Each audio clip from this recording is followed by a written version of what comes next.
ప్రభువును రక్షకుడైనటువంటి యేసుక్రీస్తు నామములో మీ అందరికి కూడా నా ప్రత్యేకమైనటువంటి వందనాలు చెల్లిస్తున్నాను. దినాన మరి ఆది కాండము 37వ అధ్యాయము మొదటి నుండి కొన్ని మాటలను చదివి మరి మనం ధ్యానించుకుందాం. 3వ వచనము, మరియు యోసేపు ఇశ్రాయేలు వృద్ధాప్యమందు పుట్టిన కుమారుడు గనుక తన కుమారులందరికంటే ఎక్కువగా అతనిని ప్రేమించెను. అతని కొరకు విచిత్రమైన నిలువుటంగిని కుట్టించెను. ఈ వాక్యంలో మనము చూసినట్లయితే యోసేపు జీవితాన్ని మనము చూసినట్లయితే యోసేపు తన తండ్రికి వృద్ధాప్యమందు పుట్టినటువంటి వ్యక్తి గనుక తన తండ్రి యోసేపుని ఎంతగానో ప్రేమించాడు. అదేవిధంగా తండ్రైనటువంటి దేవుడు యేసుక్రీస్తు ప్రభు వారిని ఎంతగానో ప్రేమించాడు. ఎందుకు అని అంటే దేవుడు అంటాడు కదా, ఇతను నా ప్రియకుమారుడు, ఇతని యందు నేను ఆనందించుచున్నాను. ఈ మాట ఎప్పుడైతే పరిసయ్యులు శాస్త్రులు విన్నారో విపరీతమైనటువంటి ద్వేషము పెట్టుకున్నారు. మన జీవితంలో కూడా మనము ఈ లోకములో మనం బ్రతుకుతున్నప్పుడు, మనం లోకములో మనము జీవిస్తున్నప్పుడు, మరి ముఖ్యంగా ఎవరైతే దేవుని చేత ప్రేమించబడతారో, ఎవరినైతే దేవుడు ప్రేమిస్తారో వారి జీవితంలో అనేకమైన కష్టాలు వస్తాయి, అనేకమైన ఇబ్బందులు గురవుతాము, అనేకమైనటువంటి సమస్యలు కూడా మనం ఎదుర్కోవలసి వస్తూ ఉంటుంది. యోసేపు జీవితంలో చూసినట్లయితే యోసేపు సహోదరులే అతనను ద్వేషించడానికి ప్రారంభించారు. ఎవరు కూడా అతను ప్రేమగా మాట్లాడేవారే లేదు. ఇది మనం అనుకుంటాం కుటుంబ సమస్యలు ఎంత ఘోరంగా ఉంటాయంటే బయట వాళ్ళు మనలను ఏమన్నా పర్వాలేదు మనం సహించగలమేమో, కానీ కుటుంబంలోని కలహాలు వచ్చినప్పుడు అది ఎంతగానో అది వర్ణించలేనటువంటి బాధ. అది మనం ఏ విధంగా వర్ణించాలో కూడా అర్థం కానటువంటి పరిస్థితుల్లో ఉంటాము. కానీ అటువంటి సమయంలో, అటువంటి పరిస్థితుల్లో మనం ఒకటి గమనించవలసినటువంటి విషయం ఏమిటి అని అంటే, యోసేపును తండ్రి ఎంతగానో ప్రేమించాడు గనుకనే యోసేపు జీవితంలో సమస్యలు అనేది ప్రారంభమైంది.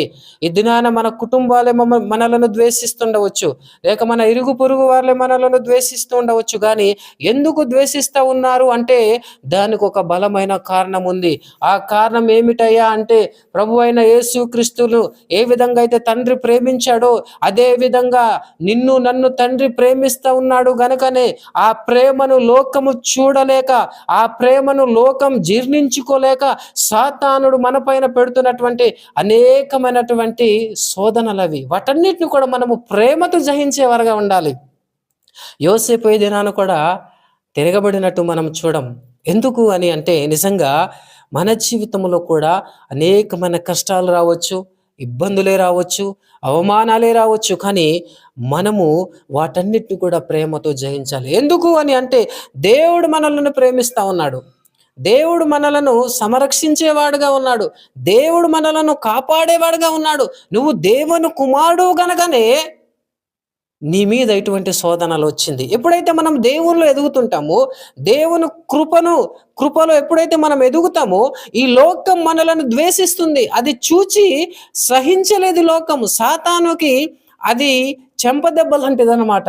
మనం దేవునిలో ఆశీర్వదించబడుతున్నప్పుడు సాతాను చూసి ఓర్వలేక లేనిపోని నిందలు, లేనిపోని గొడవలు, లేనిపోని సమస్యలు మన జీవితంలోనికి తీసుకురావడానికి ప్రయత్నిస్తుంటాడు. నిజంగా యోసేపుకి ఒక విచిత్రమైనటువంటి అంగిని తండ్రి ఇచ్చాడు. అది ఒక ప్రత్యేకమైన స్థానాన్ని యోసేపుకి ఇచ్చింది, ఒక ఉన్నతమైన గుర్తింపును యోసేపుకి ఇచ్చింది.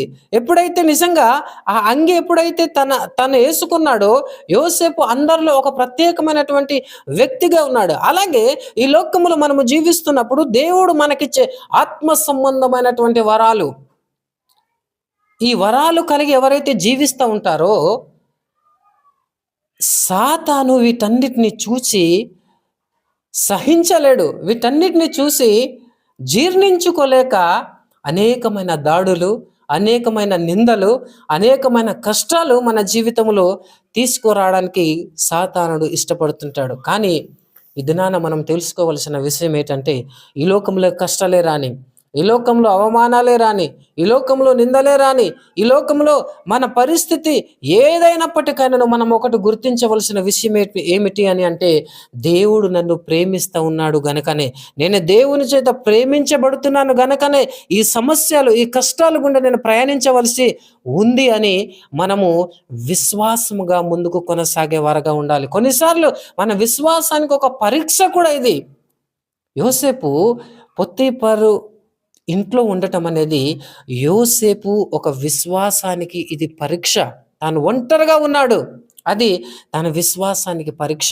మన జీవితంలో కూడా కొన్ని పరీక్షలు, కొన్ని కష్టాలు, కొన్ని అవమానాలు వస్తాయి. కానీ వాటన్నిటిని కూడా మనము ప్రేమతో జయించాలి. దేవుడు మనల్ని చూసి విడిచిపెట్టే దేవుడు కాదు. తగిన సమయమందు దేవుడు ఆశీర్వాదంగా మార్చే దేవుడు, తగిన సమయమందు ఉన్నతమైన స్థానాన్ని ఇచ్చే దేవుడు, తగిన సమయమందు దేవుడు మనలను ఆశీర్వదించి అనేకుల ఎదుట నేను గొప్ప వ్యక్తిగా నిలబెట్టడానికి ఆయన ఇష్టపడే దేవుడు గనక ఈ సమస్యలు చూసి కృంగిపోవద్దు.